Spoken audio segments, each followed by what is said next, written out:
It was another bumper week of goals and drama in the Eredivisie.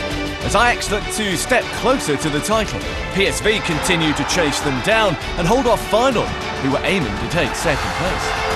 The battle for European football was tightening up just below the top three as well, and at the foot of the table, time was running out for the bottom two to save their seasons.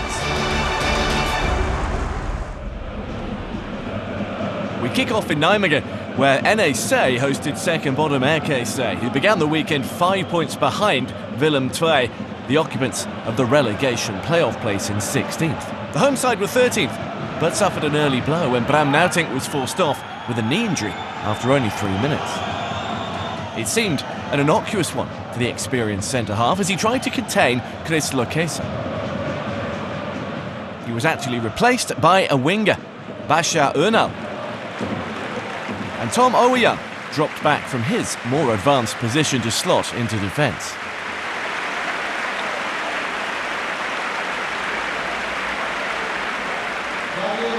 But the former AZ and Schalke left-back was a little bit lucky that his move to a more familiar role didn't cause him to score an own goal. He took a bit of a swipe at Moa Hatteran's cross here, shanking it behind as a result. Fortunately for him, it went wide and not just inside the post.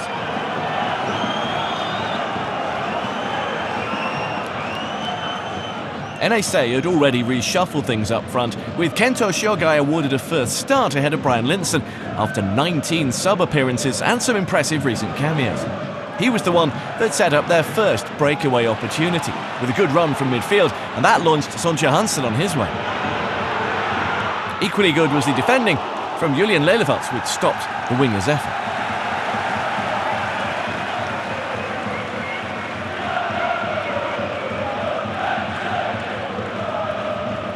Shogai did his best to justify his inclusion, and he became more lively as the half wore on, culminating in another good run which he tried to finish off himself this time. His 3 goals have all come at home so far, and all 3 were scored this year against AZ, Go Ahead Eagles and PSV. NEC won 3-0 in Waalwijk in November's reverse fixture, which saw AKC play the second half with 10 men. Here, the second half was only seconds old when the home side took the lead. Ernal cutting the ball back, and Kodai Sano rifling it in from the edge of the box. Just 15 seconds after the restart.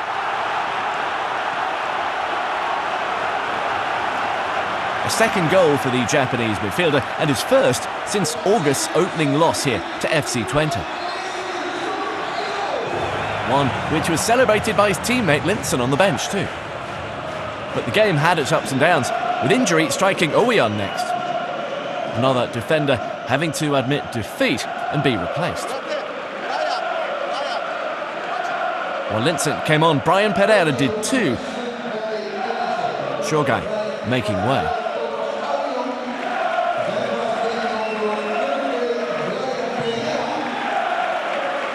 AKC's coach, Henk Fraser, says he's still confident his side can save themselves, and he couldn't fault his players' attitude or their efforts, but he also described himself as realistic.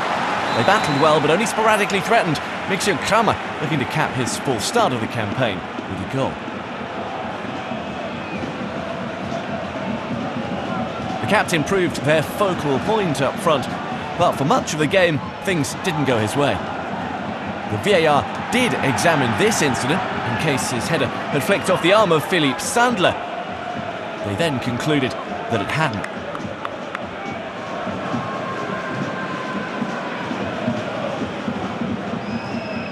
Kramer hit double figures in his first 2 seasons with RKC, and then 8 last season, but he had only 1 at this point. None of those had come against NEC, but he did occupy the home defenders and keeper Robin Roos.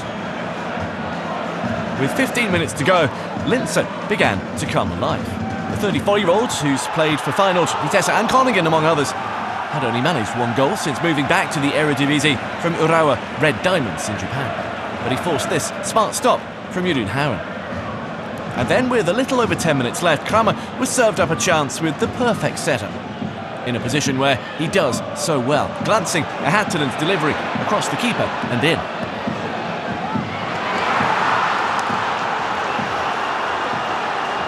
And a third straight draw for them look potentially on the cards, after holding AZ 2-2 and earning another point from a goalless draw with Herakles last time.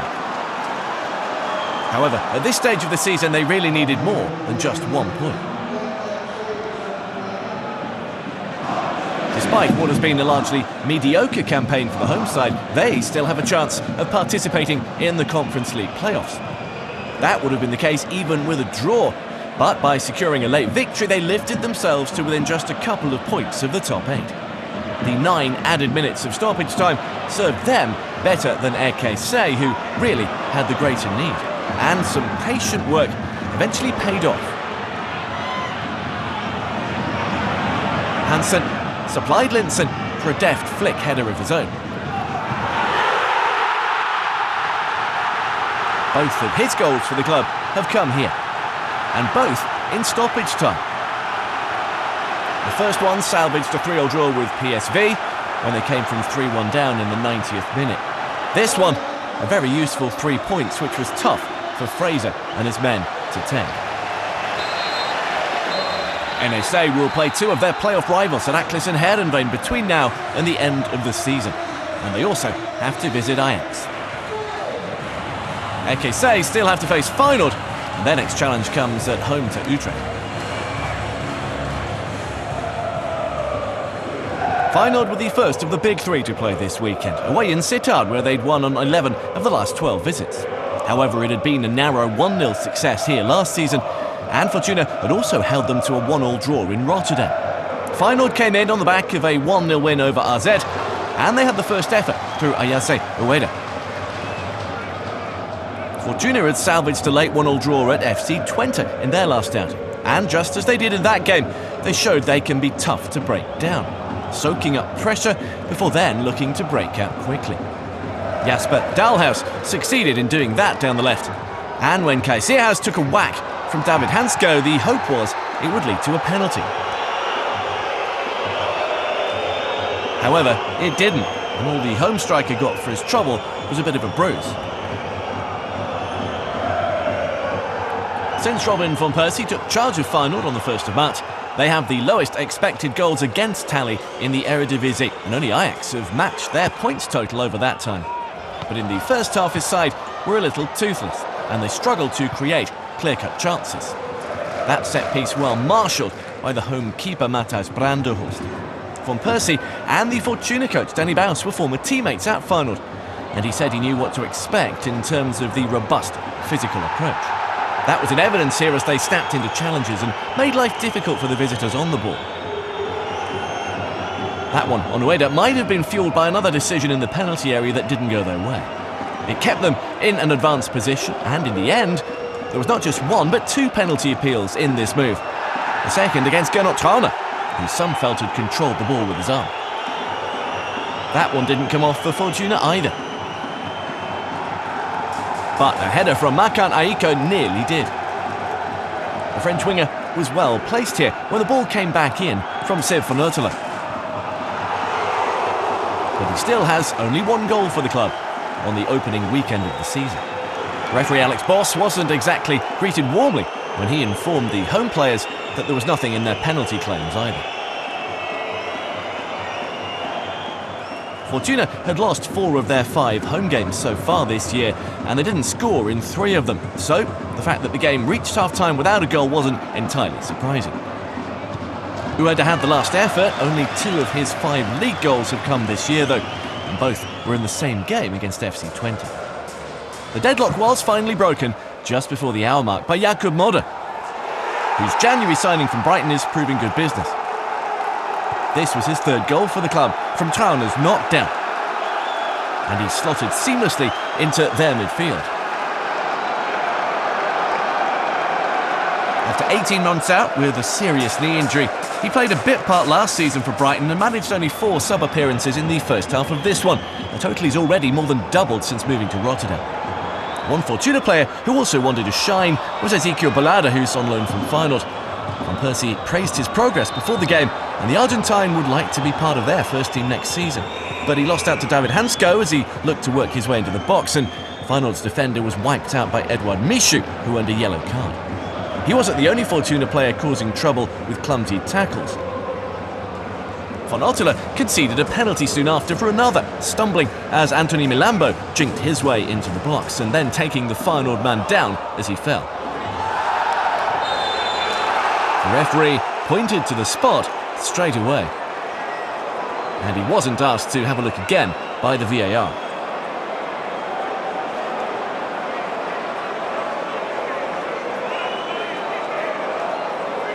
Modder stepped up and went on to dispatch the spot kick, just as he had against Go Ahead Eagles and Inter Milan.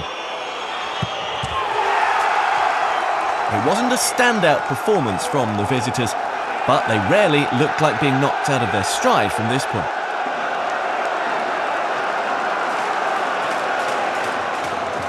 The best chances that Fortuna had to ruffle them came from Poularde, two of them in just under 2 minutes. Substitute Luka Tunic chipped over the first cross for him, a snatched effort which carried on rising as it hit the stand.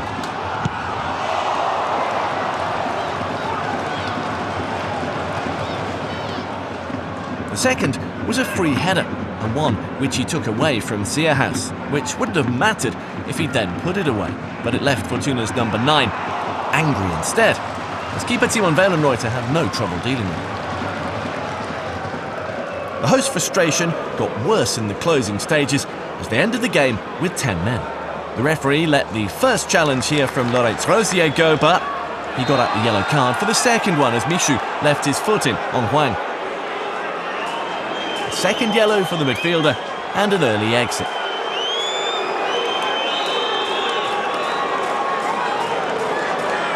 Their chances of getting anything left with him. A third goal proved beyond Feyenoord, who came close through Trauner, who saw his header diverted onto the bar by Dalhaus. Hansko with the wild follow. But their 5th straight win was already secured. They closed the gap on PSV to 2 points as a result, and they still have to play the champions next month. Next though, it's Pets follow. Fortuna have now scored just once in their last 4 games, losing 3 of them. Willem II come here in 2 weeks. On a 5-match unbeaten run, with only 2 goals conceded in that time, Sparta were very much on the up as Heerenveen travelled south to Rotterdam.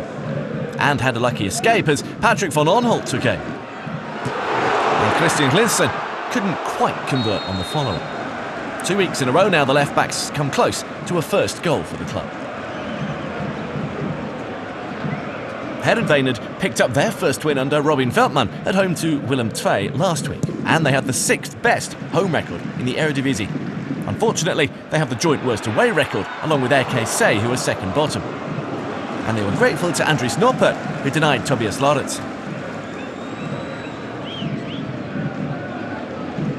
It was 10 away defeats so far from 14 matches and only 7 points earned, thanks to wins at Willem II and NAC Breda and a draw in Zwolle. But they sat 3 points above their opponents, who were much more enterprising. Noppert and Van Aanholt both suffered blows after this one.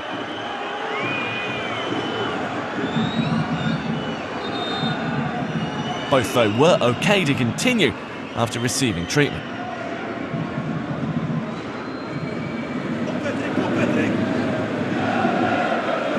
Having rescued his side with some quick thinking there, a mistake by Noppert then nearly led to trouble. At this point, he still didn't look quite right when Lauritsen blocked his clearance. But the ball scooted away from Mitchell van Bergen, and the visitors had time to get back in their shape. The keeper and his coach said that Heerenveen was sloppy and slow and far too static in this one, somehow lacking the courage to play expansively. They were caught out by the relative pace of their opponents as they crafted the goal from a simple bit of distribution from keeper Nicolai. Van Aanholt and Linssen combining to set up Van Bergen. Until last month, the former Heerenveen winger hadn't scored a senior goal since April 2021, when he found the net for the Friesens against Ajax. Now, though, he had a relatively quick-fire 2 in 6 games.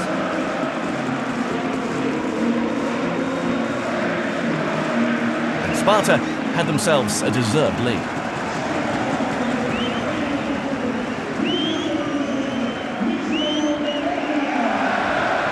Heerenveen had won October's first meeting 2-0, but Sparta were unbeaten in the 7 before that. They climbed from 16th up to 12th in recent weeks, and knew a win here could take them above their opponents and into 9th. But it remained just 1-0 at half-time, thanks to some great reactions from Noppert, as Marvin Young closed in, sensing a first goal.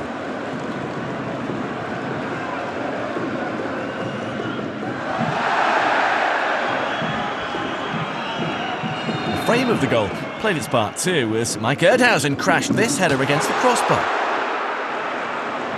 Whether it was under Robin van Persie or now Veltman, the away day jinx is proving hard for Heerenveen to remove. But it wasn't until midway through the second half that the game tipped more decisively towards the hosts. It took a penalty to do it, Noppert racing out to close down sub Joshua Kitolano and bowling him over instead. Referee Sander van Eyck didn't have to look twice.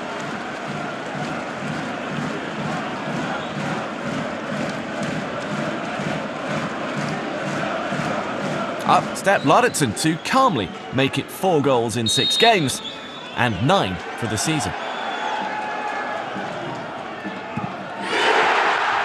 13 is the tally that he's hit in each of his previous 2 campaigns with Sparta.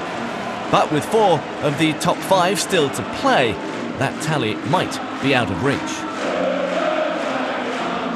He was replaced by Nokti Thorsen with 8 minutes to go, and the Icelander went on to make it 3-0 shortly afterwards. Pelle Clement had options here, and it seemed that he'd forced the striker too wide. But the resistance from defender Mats Kullert wasn't really forthcoming, and he slotted in his second in as many games. Before celebrating some happy news in time-honoured fashion.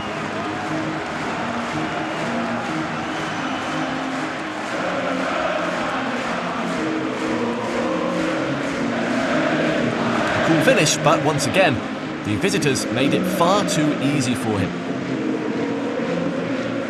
And the fans by now were serenading coach Maurice Stein and announcing they were heading for Europe.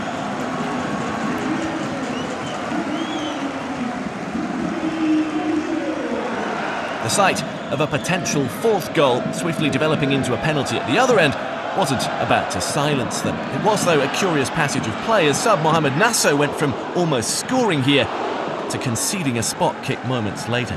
The visitors kept the ball alive in the middle through Dimitris Rallis, and then Milos Lukovic had enough in the tank as a substitute to chase this one down. Ali Reza Jambach was the one winning the penalty from Nasso's clumsy challenge.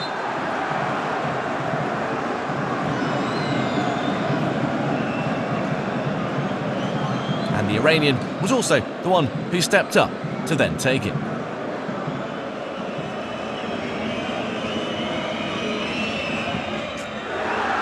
A 3rd goal for the club, all of them away from home, and all of them in 2025. But it was the last kick of the game and didn't take the sheen off a 3rd straight win for Sparta, who ended the weekend 9th. The gap to 7th is 12 points, but they are only a point behind 8th. And Ajax will provide a different kind of challenge next up. PSV had won all 4 competitive meetings with Almere City, scoring 18 times. 7 of those came in Almere in August as PSV put them to the sword. But Noah Lang nearly gifted the visitors the lead. Charles Brim unable to take advantage thanks to the cover provided by Olivier Boscali.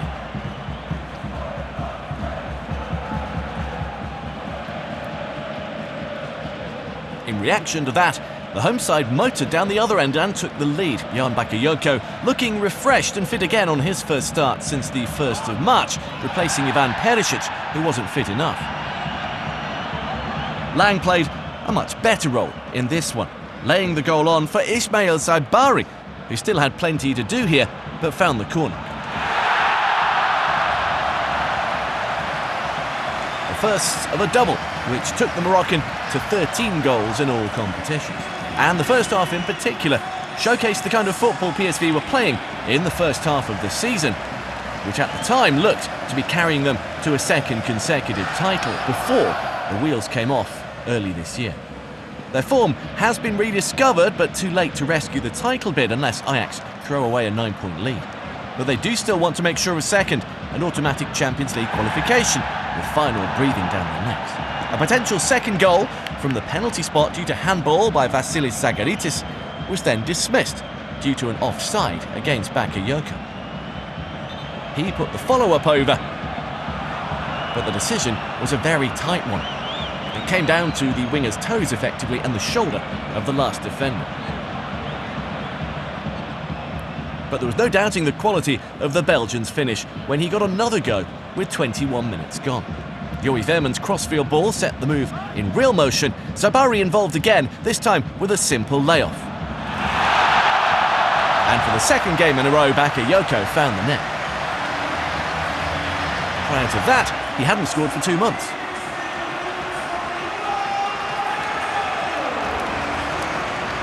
This one certainly caught the eye. A 9th in the league and a 12th in total. Right from the off, their opponents never looked like being able to lay a glove on them. And when the third goal came along on 25 minutes, it was game over. Almere City coach Jeroen Rijsdijk said afterwards that PSV were the best side in the division when they play like this. But it helped that they were coming up against the second leakiest defence and a side that had scored only 20 times all season. Lang was credited with the goal as it was his shot, but the wicked deflection off the right foot of Marvin Martins was the key part here. Although the Luxembourg international was happy not to have it on his record.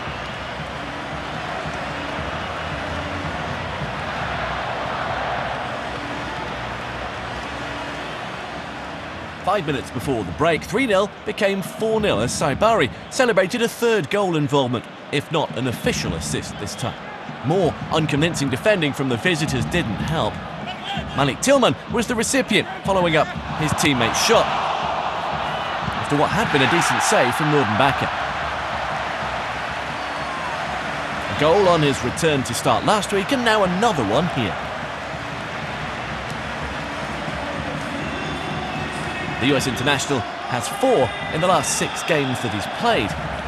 His absence coincided with their downturn, and they've certainly missed him.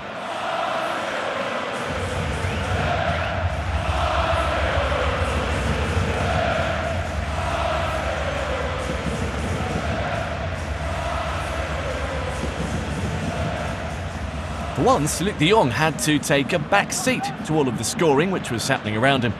But he did play his part in linking things up and creating other opportunities. Bakayoko kept Bakker on his toes, while Lang then struck the upright, and PSV looked convincing every time they came forward, while their opponents barely came forward. And so a third clean sheet in their 21 games this year also looked a real possibility. With just over an hour gone and the game safely in the bag for a long time, Pedros did the sensible thing and gave some of his players a rest. Back came Jiri Schouten from injury, while his Till and Adamo Nagalo came on, with Veerman, Tillman and Ryan Flamingo coming off. And 5 minutes later, Schouten had his first ever assist for the club, as he set up Saibari for his second of the night. He, Tillman and Bakayoko now all have 9 league goals, while Lang has 8. De Jong remains out in front with 12, but his average has dropped a little this year. All they can do now is win their last 5 games and hope to keep the pressure on both Ajax above them and Feyenoord below. A visit to FC Twente is next after the cup final week. This was arguably their best performance of the year in the Eredivisie, and it could easily have been 6-0. Kruheb Dreyer left the post shaking with this header from Till's cross, which was the last action of the game. Almere City certainly didn't need an extended period of stoppage time.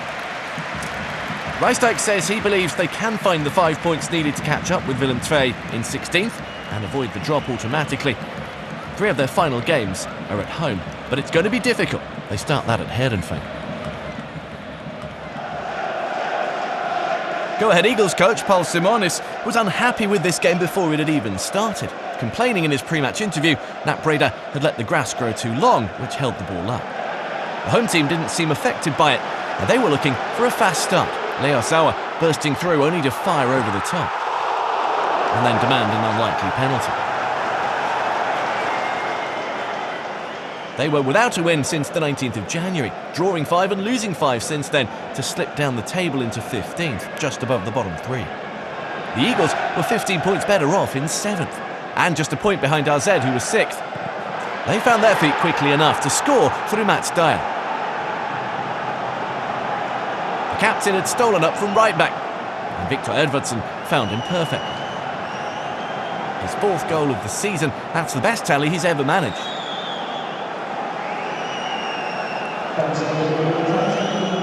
It led to a better spell of the game for them too. And Enrique Jansana also went close to a second.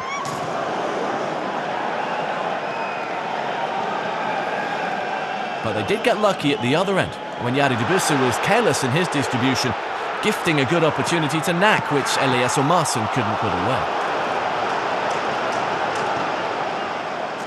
They were the ones finishing the half the stronger, and they could easily have gone in level with a little more composure.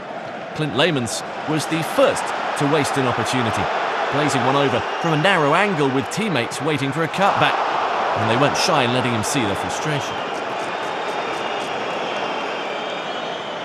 His corner then led to the last half chance of the half one, which the Eagles survived to go in and regroup. Omarsson missing his mark again when the ball was turned back in.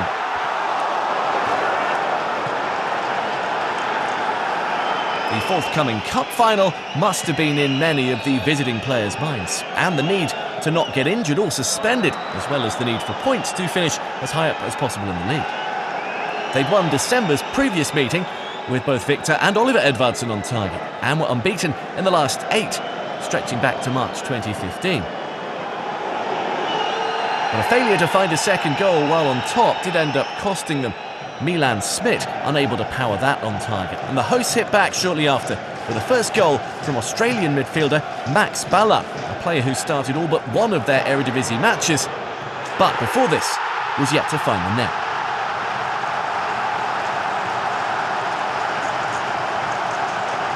He couldn't have placed that one any better. And it provided a big boost to the club's hopes of staying up.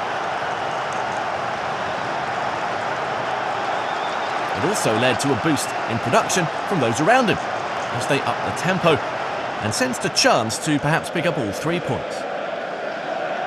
Omarsson is their top scorer with 7 goals so far, but the Icelander failed in his efforts to score a first in 2.5 months. He hit 4 in their first 4 games of the year, but he hasn't found the net since the end of January.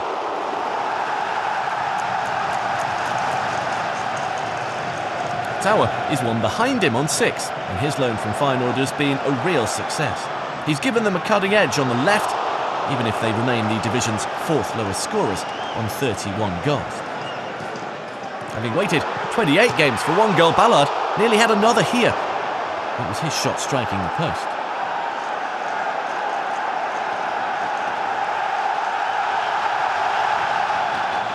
The game could have swung either way in the closing stages, as both sides showed that they did want to win it. Edvardsson saw his hopes dashed by some timely defending from Enis Mahmutovic after he'd been played in by Smith.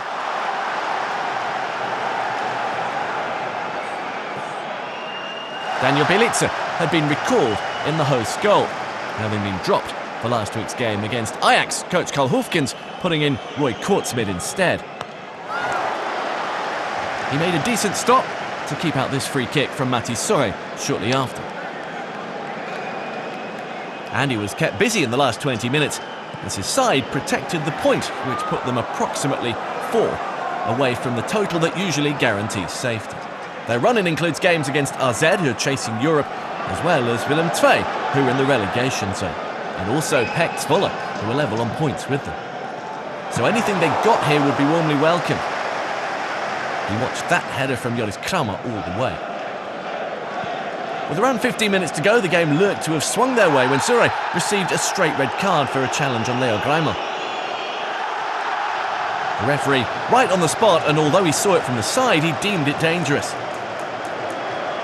So at this point, the winger was set to miss the cup final due to the resulting suspension, as well as leaving his side in trouble for this game. But the VAR recommended a review, so Yui Koi came over to have a second look, and there was a reprieve for the Belgian, whose card was downgraded to yellow, leaving him available again for their showpiece. A point apiece wasn't quite what either coach wanted, but both could live with it. Both sides faced AZ next, the Eagles in Rotterdam with silverware at stake. NAC is at Alkmaar the week after.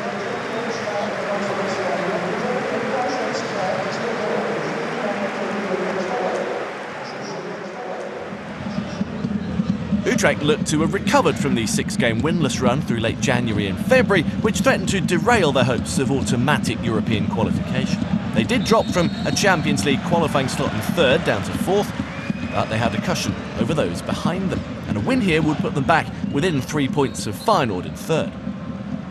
The match took place on their designated Legends Day, where the club paid tribute to stars of the past, and the team sported a new retro kit, harking back to the designs between 1983 and 89.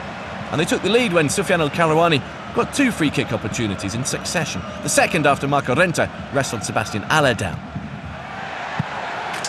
The Moroccan left-back taking advantage to slot his second goal and his first at home.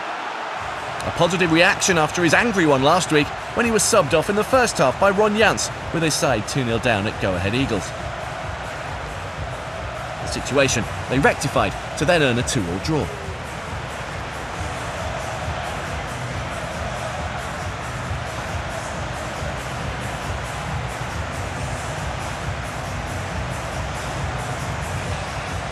After this, El Karouani also provided the free kick, from which Johan Kathleen made it 2-0 just past the quarter hour. A second goal in as many games for the French winger after Connigan failed to properly clear.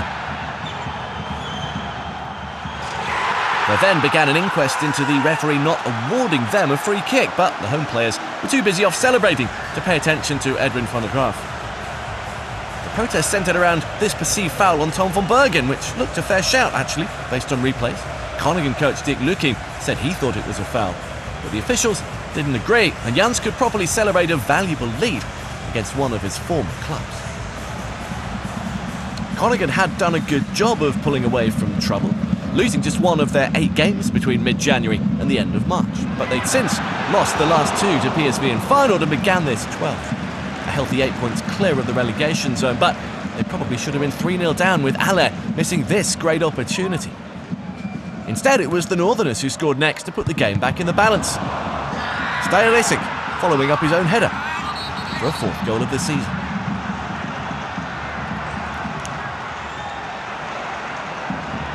So far, they'd only managed 2 away wins at RKC in August and in February at Willem II, but they certainly had belief in their chances of a 4th away draw. Jean van Loon was among Utrecht's former players in attendance, as well as Robert Roest and keeper Jan-Willem van Ede on his 62nd birthday, while David Di Tommaso, their former defender, was also remembered. It's been a mixed week for the home side, with keeper Vasilis Barkas and captain Nick Vierhaver signing new contracts, while midfielder Zidane Iqbal saw his season ended by a knee injury.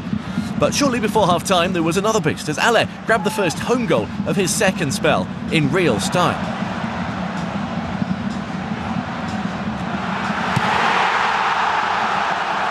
In doing so, he also got one over on Renta, who was the defender, just unable to clear it in time. Miguel Rodriguez earned plenty of plaudits for his setup. Jans said he'd love to keep Haller after his loan from Dortmund, but doubted they could afford either his transfer fee or his wages. Keeping Rodriguez, who's on loan from Celta Vigo, might be more realistic. The 21-year-old's had an impressive season. And again, he teed up Haller with some enterprising work on the hour mark. This time, Connigan's goalkeeper, Etienne Vassen, was the one coming out on top. But in tandem, these two are an entertaining prospect.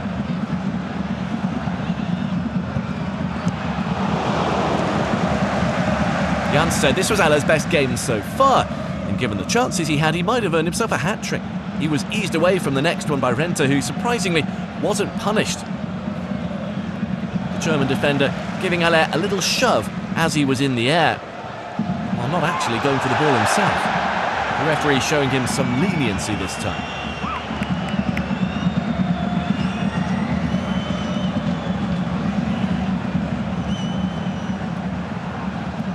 He carried on putting himself right in the mix though, until coming off, acrobatically aiming this one towards goal after Marvin Heersman's unconvincing header.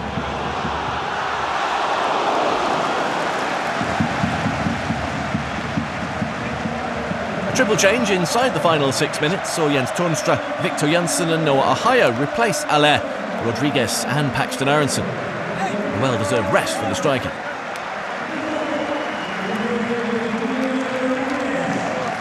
Third straight defeat was by now looking certain for Groningen, who didn't create much at all after the break. Lukin was also unhappy at how they conceded all 3 goals, suggesting they should have defended much better. One of their own subs, captain Leandro Bacuna, was the last to take aim, but this was never a threat for Vasilis Barkas.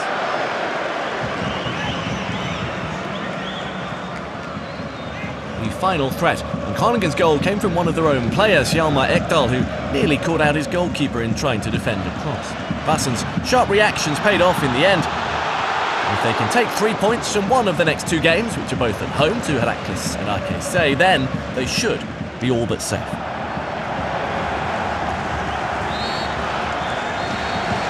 Utrecht are also at home next, against Ajax.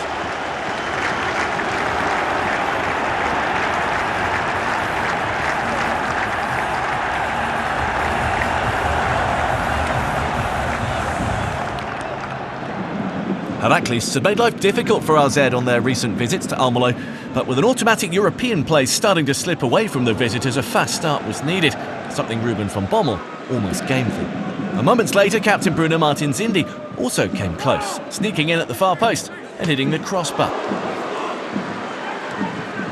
Per Kortmeiners with the precise delivery for him. Heracles had won the previous 2 meetings here, with last season's game finishing 5-0 to the home side. But they had to wait until midway through the first half for their first chance, which fell to Manuel Engels. Owen van der Looy's side have improved in recent weeks and were on a 3-match unbeaten run with just 1 defeat in their last 5 games. They also pushed AZ all the way in February's cup encounter in Alkmaar before eventually losing on penalties. But they were fortunate to stay level in the first period, with the better chances falling at their end.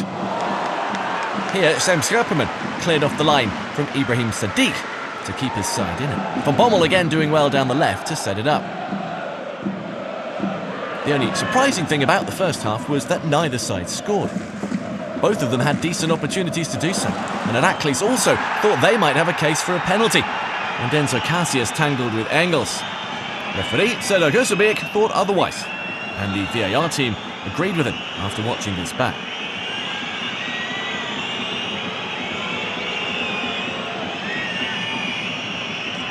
Further attempts followed at the other end, including a near-own goal from Thomas Bruns, whose header was scrambled away by keeper Fabian de Keyser. A busy half for both defences, and an entertaining one too for the fans.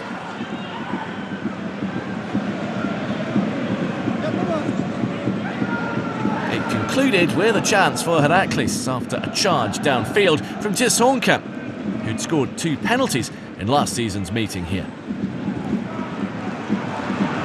He then set up Engels, but then also couldn't follow up successfully himself in what was the last serious action before the break.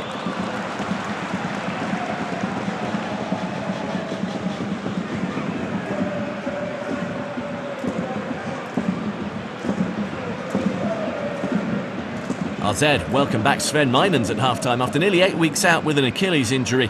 But they had to do without defender Wouter Horst and striker Troy Parrott, who both hoped to be fit for the cup final on Easter Monday. Coach Martin Martens also said that his captain Jordi Klaasie should be back for that one after 4 weeks out. His side had made the better start to the game, but it was Heracles who were out of the blocks quicker in the second half, and they were rewarded with the game's first goal. Suf Podgoranu provided the assist with this good run and a perfect cross, which was met by Hornkamp. Oud arrowed his run across to the near post.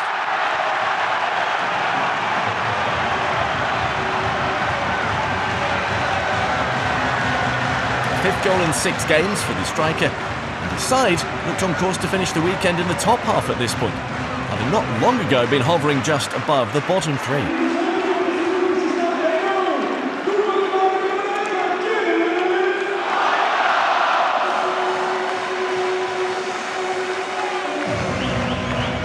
Erik ten Hag has been spotted a few times back at the Eredivisie Stadium since he left Manchester United, and he was there again for this one. It was approaching 2 months since RZ's last league win, a run which had understandably hit the hopes of European football. They lost the previous week to Feyenoord and had drawn the 3 games before that. Although they'd beaten Spurs in Europe and Heracles themselves in the Cup, Fortuna Sittard were their last league victims in the middle of February. But they continued to be second best for a while as the home side used their pace on the break. Engels leading the charge here. Schopenman then just squeezed out at the far post when the ball came back in.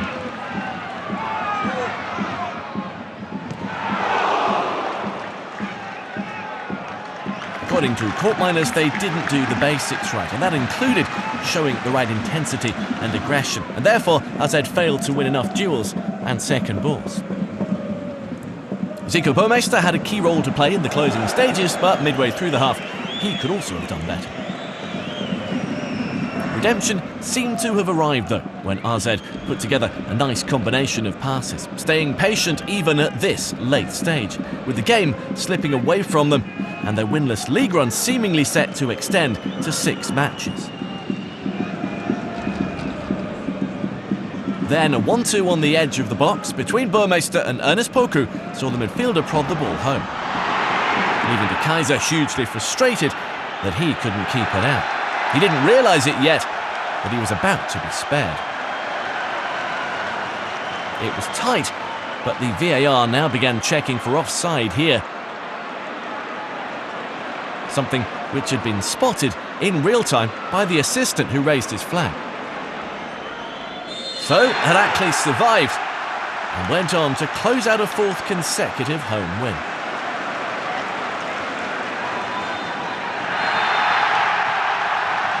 They ended the weekend in 8th, among a cluster of sides hoping to secure a final European playoff place. The results put more pressure on the cup final for RZ, where they'll face go-ahead Eagles. The winners also gaining entry to the league phase of the Europa League. FC Twente's run of 1 win in their previous 5 matches had allowed Utrecht above them in 4th to open up a 9-point gap ahead of this. Pek Zwolla's 6-point cushion over the bottom 3 meant that they weren't yet safe and still needed points. They were cut open here, with Sem Stein only denied a clean strike at the last second by Anselmo Garcia McNulty. The first half had an intensity and a high percentage of fouls, but it lacked the quality needed from both sides. McNulty was lucky to escape more serious punishment when he raked his studs down the thigh of Michal Sadlek. Having played an advantage for Twente, the referee Erwin Blank couldn't stop it as the hosts stole the ball back and broke themselves. Dylan Fenter, though, saw his effort blocked off, and a yellow card was the eventual punishment for the Zwolle defender, who even seemed affronted with that.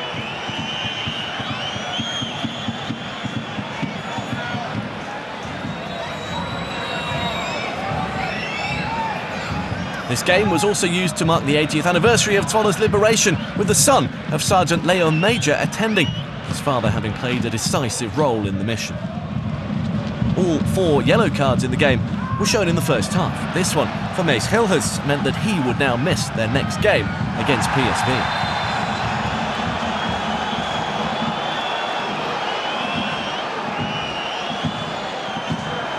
Again, he seemed to think it was harsh, despite the fact he'd clearly caught Fenter and stopped him running through. The resulting free kick also brought up Zwolle's best chance of the game. McNulty glancing it wide.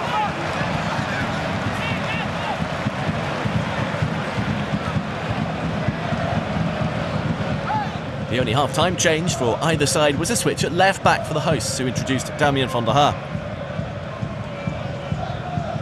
They made a bright start to the second period, with McNulty once again at the forefront, finding Fenter. He forced Twente keeper Lars Unnestål into some sweeping up.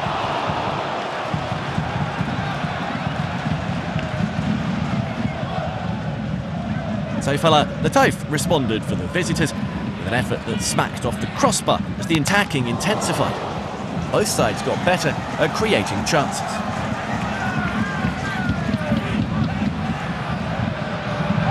Twente were unbeaten in the last 5 meetings after September's 1-1 draw in Enschede and wins in the previous 4.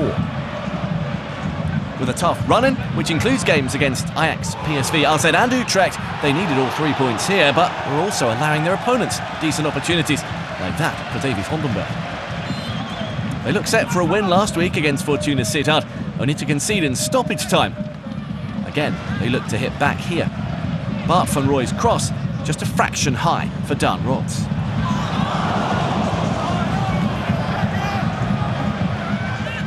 It was Zwolle that finally made the breakthrough just past the hour.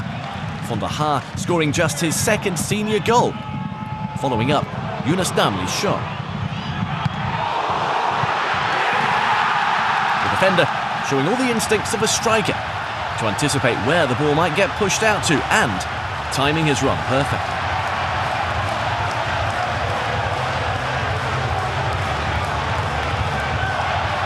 Twente hadn't won away from home in the league since late November. Now they'd have to come from behind if they wanted to end that wait.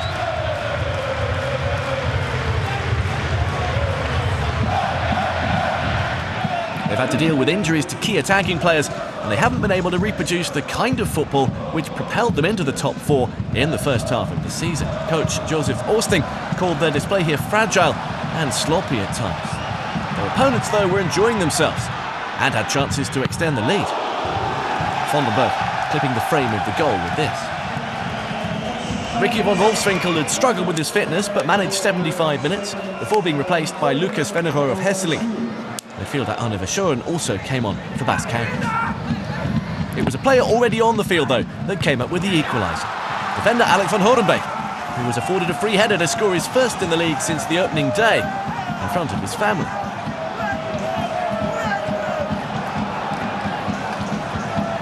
Sadlek provided the delivery, and Hilgers had a hand in clearing the path too for his defensive colleague just in front. While one lucky fan got a sock from Van Wolfswinkel on the bench. His replacement almost proved the match winner right at the end of stoppage time. Vennegoor of Hesseling's height allowing him the kind of advantage in the air that his dad also enjoyed. However, a first senior goal eluded the 19-year-old on what was just his 5th appearance. And with that, the path to 4th place narrowed again, something Oosting acknowledged afterwards. It's increasingly looking like their hopes of a return to European football will rest on the Conference League playoffs. The home side were by far the happier with the point. They now have back-to-back games away at Feyenoord and NAC Breda. Twente will be home to PSV.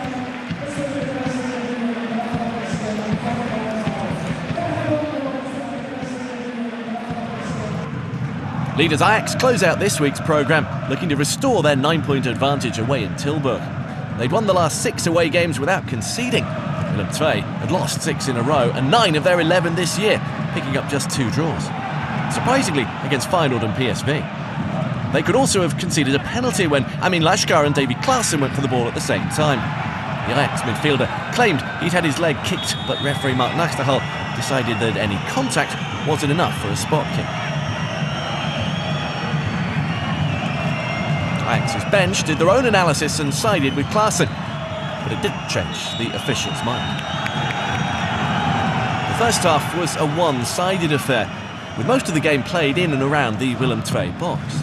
Ahmetjan Kaplan's header was the next opportunity, one which keeper Thomas Didion Erdl reacted well to, denying Bertrand Traoré's inadvertent follow-up too.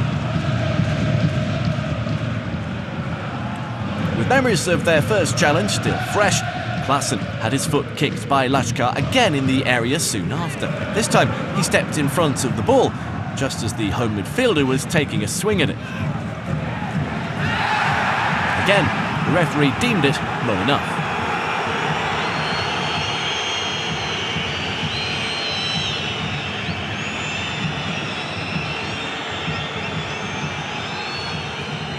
Ajax had only scored more goals against Sparta Rotterdam than Willem II, but despite their pressure, clear-cut chances remained elusive, as did penalties. A third claim arrived when the ball appeared to strike Erik Schouten's arm. This was another one that the team of officials dismissed.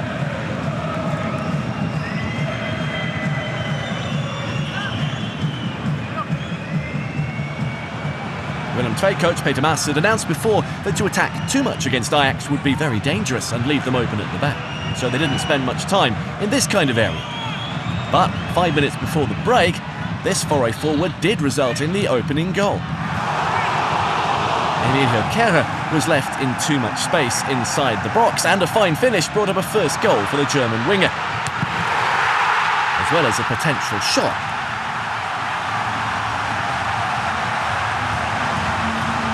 The first goal that Ajax had conceded in an away league game since NAC scored against them back on the 1st of December. And any kind of result here would be huge for the home side, who sat third bottom in the relegation playoff position and were desperate for points. Having kept things the same at half-time, Francesco Farioli made his first changes just before the hour, bringing on Wout Weghorst and Steven Berghuis. Brian Brobby had proved ineffective on his return to the side after suspension, and Klaassen unable to repeat his decisive goal from the first meeting with Willem II earlier in the season. With the scoreline still the same, 10 minutes later came another switch. Kieran Fitzjim and Oliver Edvardsen replacing Ajax's left side. Mika Hodz and left-back Jodel Hartog. And just inside the final 20 minutes, 3 of his changes combined to draw the visitors level. Weghorst found Berghuis, and his cross was tapped in by Edvardsen. All 4 of his goals for the club since joining in January have come as a substitute. His previous one was also an equaliser in last month's draw with AZ. That one earned them a point 5 minutes from time. This one provided the springboard for all 3.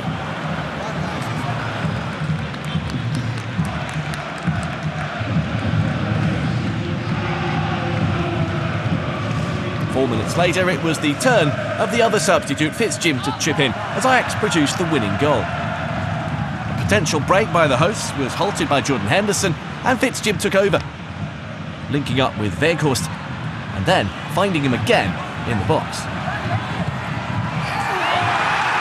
His first goal since coming back from a 7-week layoff with a broken toe. He spent time in the Willem II academy early in his career, and he played for their reserves but didn't manage a first-team appearance. This was also a record-breaking goal, their 21st in the league from a substitute this season, the highest ever total for any club in one Eredivisie season.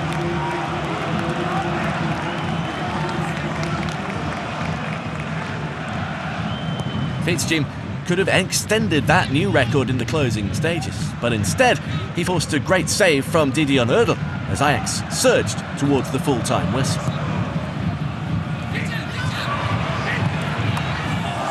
He hasn't yet managed an Eredivisie goal in 2025.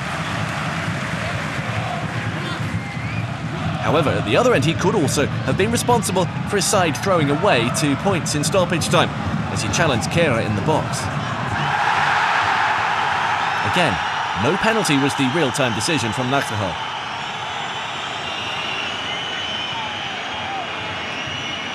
And it was also the same verdict from the VAR once they had taken a look.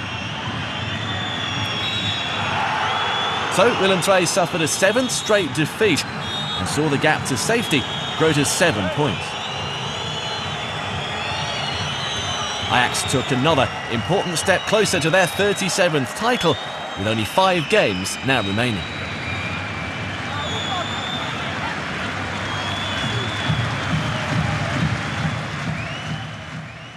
So it was another week where the top 3 all won and the bottom 3 lost.